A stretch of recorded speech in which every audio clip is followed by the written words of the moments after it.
One of the most common problems we hear expressed is a sense of a burden, of the feeling that I'm alone with all of this responsibility, that I don't know what to do, I can't decide, there's no one here to help me. And much of Yoganandaji's teachings addresses this. It can be summarized in this simple request. He asks you to simply remind yourself more often to include God, to include Guru in everything that you do. As Hari was saying, he is always there, just behind our thoughts. We are the ones who don't call him, who don't affirm his presence. Live as you live, but include God in that. And the feeling that you're never alone. Convince yourself that you never walk alone. Sukdeva said that all time is wasted that is not spent seeking God, working and walking with God's presence. And the path that Yoganandaji gave is not just one of techniques and sadhana, but feeling divine joy for the rest of the day. That we need meditation to nurture that joy, but then we need to bring that feeling into activity. And this is often the most challenging for people, simply because we forget. And with this kind of joy playing like background music to our activity, then it doesn't matter what happens to you outwardly, because we're not affected. One disciple of Yoganandaji, Daya had a beautiful morning meditation, and the Guru said to her, "I want you now to go to downtown Los Angeles to a big department store and buy me a pair of gloves." And this involved taking several buses, and there were crowds of people, both on the streets and in this big store. And he didn't need those gloves. He was testing her. Can you hold on to this joy in the midst of crowds, in the midst of activity? We know the story of Yoganandaji's experience in cosmic consciousness, where his Guru gave him samadhi. And then he was coming out of samadhi. What did his Guru do? He handed him a broom and invited him to sweep the balcony, just to see, can he hold on to that cosmic consciousness while he was sweeping the balcony. Swami Kriyananda tells a story once of how he had a radio interview that he had to do. And the radio station was located in the midst of this neighborhood in San Francisco with many nightclubs, and he had to sort of walk down this long street full of nightclubs and bars and a very low vibration. And all the while he was walking, he would sing gently, Shri Ram, Jai Ram. And he became more and more blissful as he walked until he got to the station. Swamiji told us that Yoganandaji didn't come to show us what a great man he was, but how potentially great each one of us is. and to help us to become a clear window for God's light to shine through. And when we get the ego out of the way, when we think of others before ourselves, we become that clear window. A friend of mine once was suffering a kidney stone attack, and he said it was just the worst pain he had ever felt.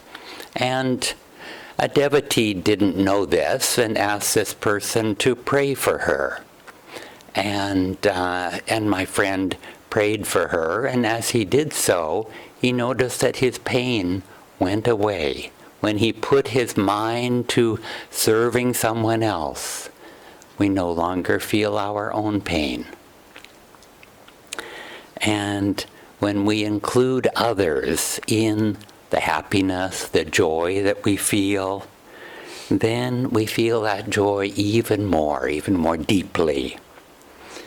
Yoganandaji would pray to God, "Give me yourself, that I may give you to all." But thinking of others doesn't mean catering to their whims, their selfish desires. Rather, Swamiji said, if you live to please others, you'll always be disappointed. But if you live to please God, you'll never be disappointed. Rather, the solution is to see the highest in the other person. Speak to that higher self. And Swamiji, I remember, would always see our highest potential. And he would speak to that ideal, even when we never saw that potential within ourselves. Just his affirming it made it become more real in our own consciousness. And finally, Yoganandaji said, "If you want to be in tune with me, serve my work."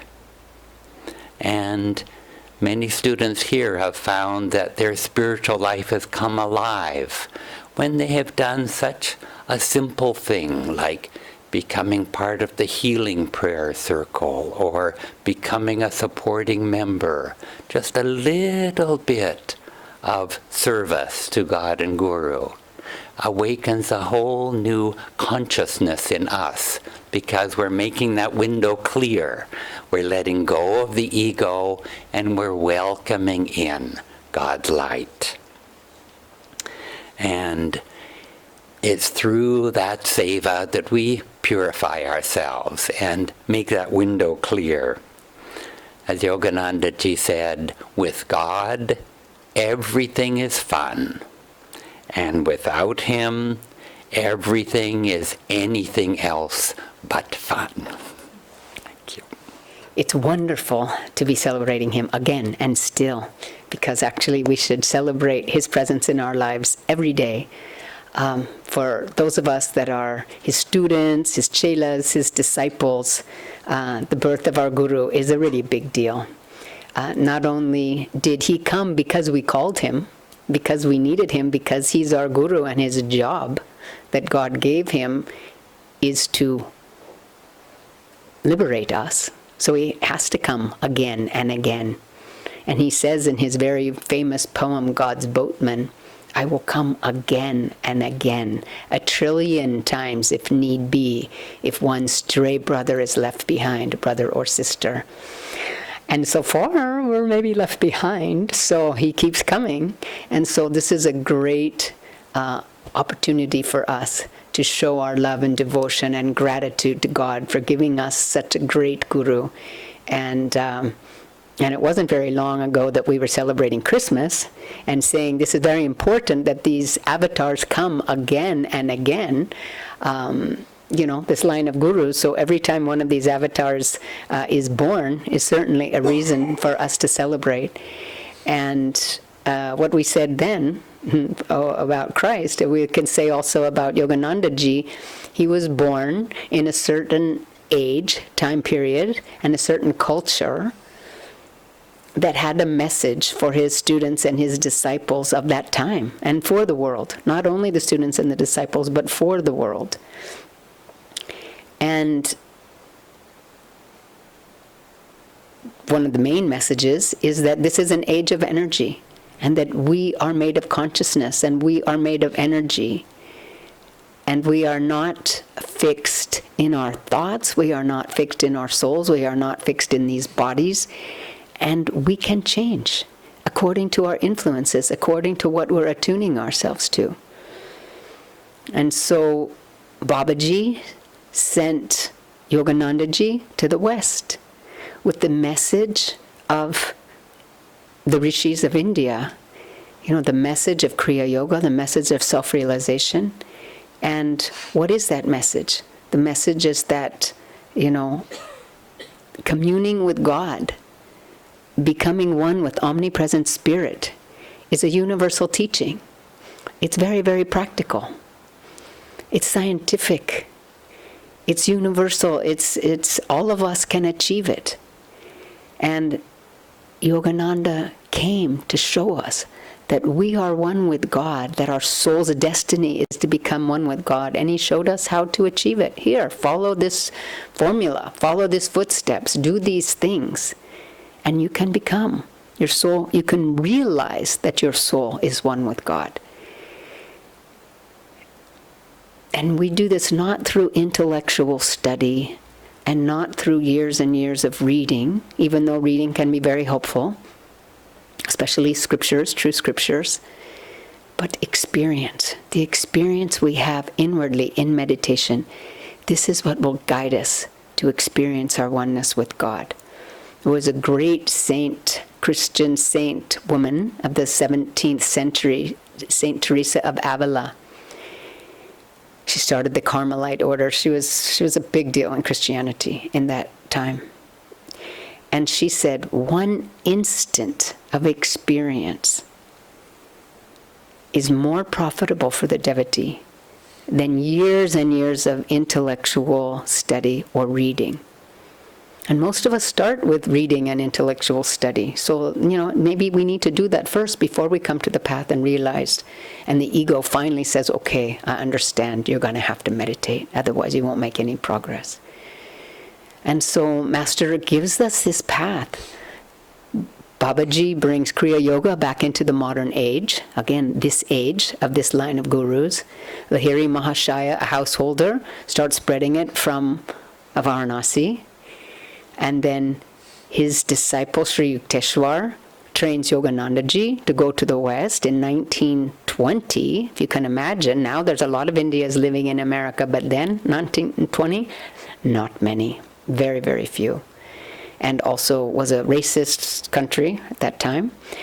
Maybe still a little is, but, and he crisscrossed that country 3 times, giving lectures on the path of self-realization, on Kriya Yoga, on guru-disciple relationship.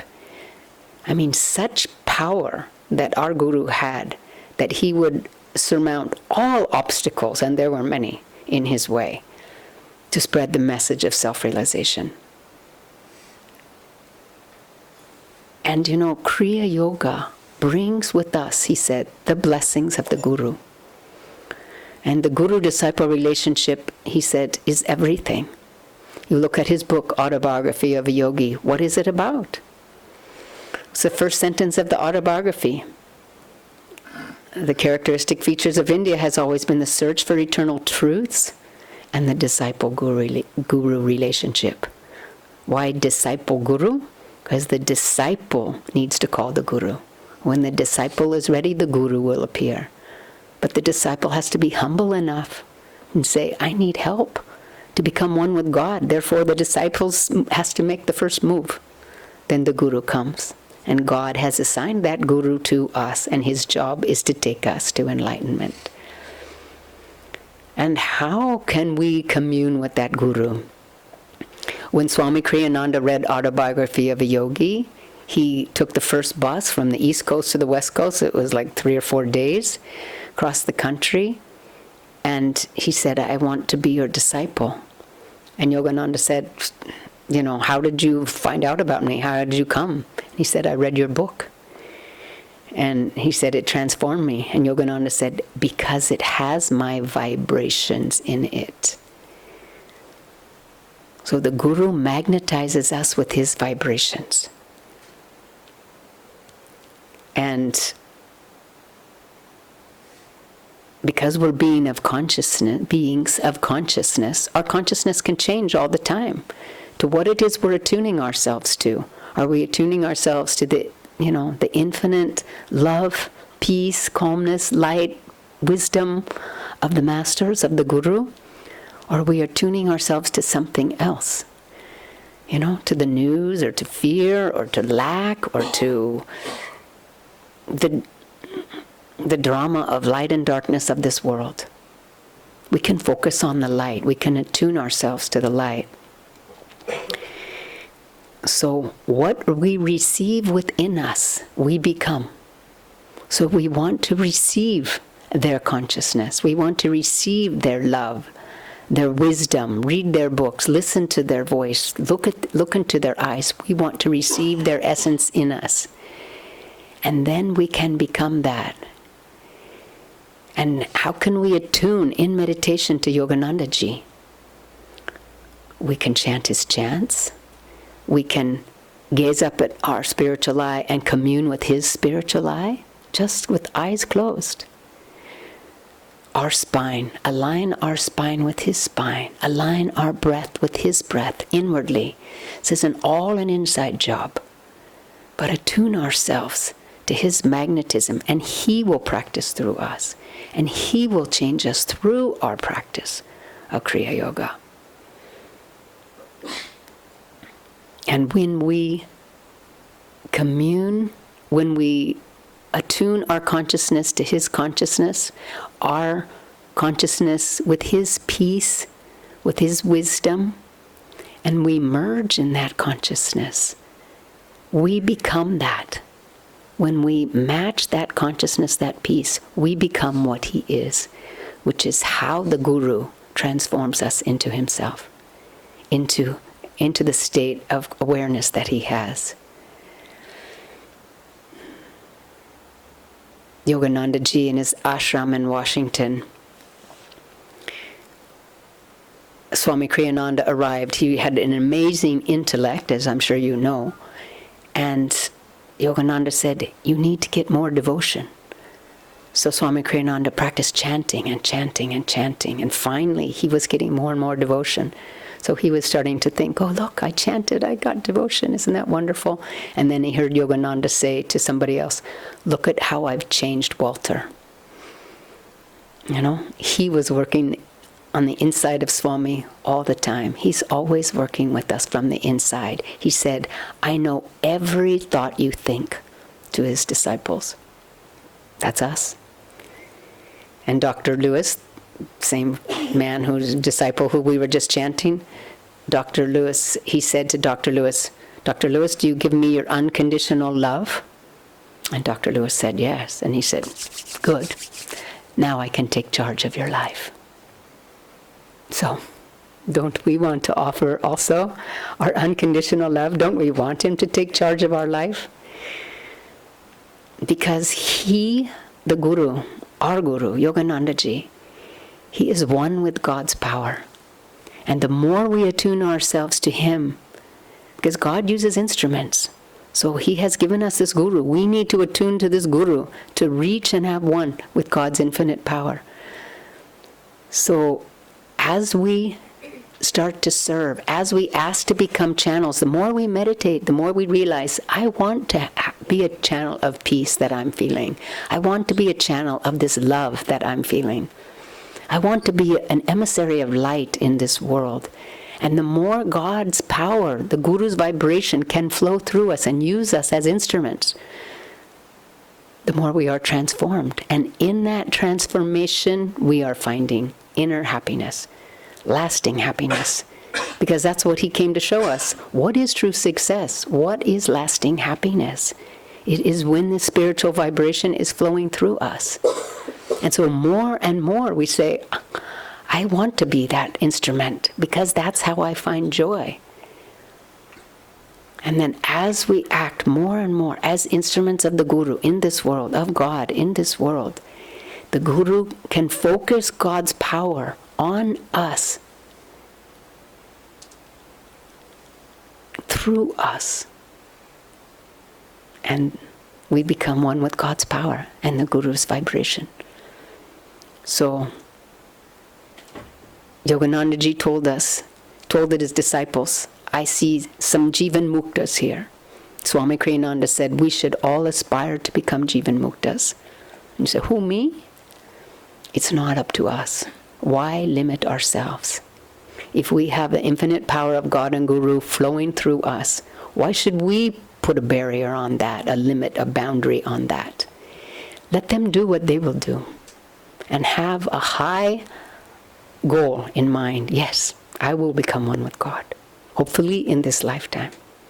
So we have to have faith in His power to change us, and faith in His guiding hand and unconditional love. And the Guru will guide us into our destiny of oneness with Him, of oneness with God and Divine Mother. Jai Guru. Excuse me. I'm just going to end with this quote. Yogananda's quote, if you go to a doctor and get a prescription from him, and after you return home you tear it up and toss it away, how do you expect to get well? The Guru is your spiritual doctor. It isn't sufficient merely to have a Guru. You must do what he tells you to do. If you follow his prescription even a little bit, your life will be transformed. Everyone who practices what he learns here will pass through the portals of death into the radiant kingdom of light. Go on with steadfast faith, devotion, and joy. Long before you reach your divine goal, you will have realized how very sweet life can be when it is lived rightly. You will be glowing with inner radiance, vitality, and happiness.